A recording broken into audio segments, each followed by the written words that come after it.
हर महादेव मैया पार्वती की जय। प्रेम से बोलिए मेरे गुरु महादेव की जय। बहुत ही सुंदर श्री गुरु भजन आप सब सुनिए। चेतावनी भजन है ये, और क्या लेकर आए क्या लेकर जाएंगे, यहाँ रह कर के क्या क्या करना है संसारिक काम करते हुए इस जगत में, तो भजन के माध्यम से सुनिए। धन दौलत पर घमंड करने वालों के लिए है ये। अरे काहे कैला धनवा पर गुमनवा बालम, काहे कैला धनवा पर गुमनवा बालम, गुमनवा बालम, गुमनवा बालम, काहे कैला धनवा पर गुमनवा बालम, काहे कैला धनवा पर गुमनवा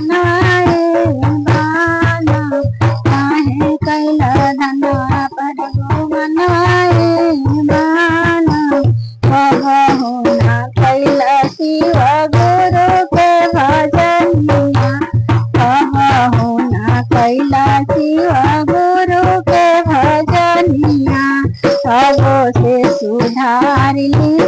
अपन रहनिया, से सुधार ली अपन रहनिया,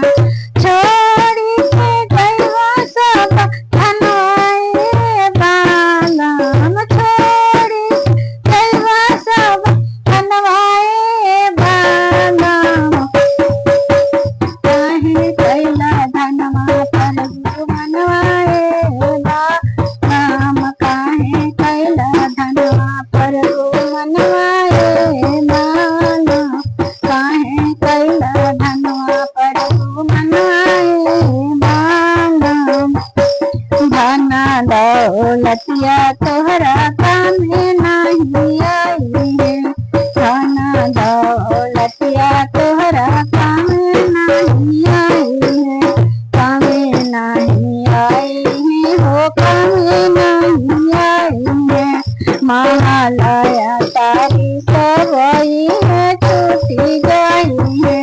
महालया तारी सबई है छूटी गई है, छूटी गई है, हो छूटी गई है, पूछा ना चाहिए तोरा समाए बालम, काहे कैला धनवा पर गुमनवाए बालम, काहे कैला धनवा पर गुमनवाए बालम, जैसे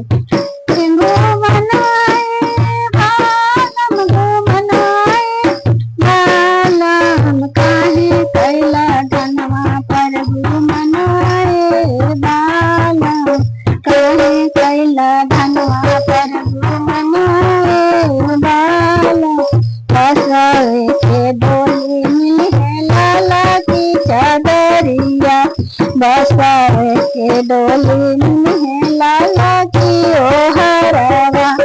लाला की ओ हरावा, हो लाला की ओ हरावा, वहाँ तक पहुँचावे खातिर चारी गो कहारावा, वहाँ तक पहुँचावे खातिर चारी गो कहारावा, चारी गो कहारावा, हो चारी गो कहारावा, लकड़ी देके फुकिए सामा तनवाए बालम, लकड़ी देके फुकिए सामा तनवाए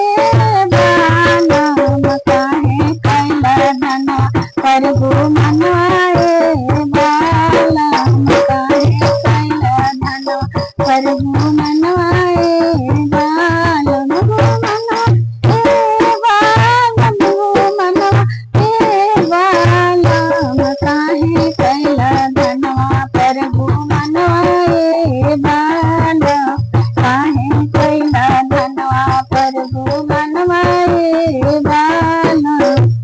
मारो साहब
जय शिव, हर हर महादेव।